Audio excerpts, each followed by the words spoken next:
cumpliendo la misión de la entrada del tornado, que sería la siguiente.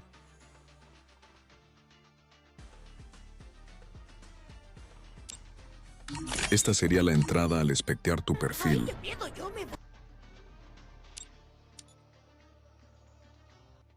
Y aquí sería el quedar en VIP o entrar a una escuadra. Y se conseguiría en una ruleta mágica que con suerte lo sacas en 9 diamantes, sino en 1500 diamantes. Me cambió mi voz, pero bueno, ese fue él.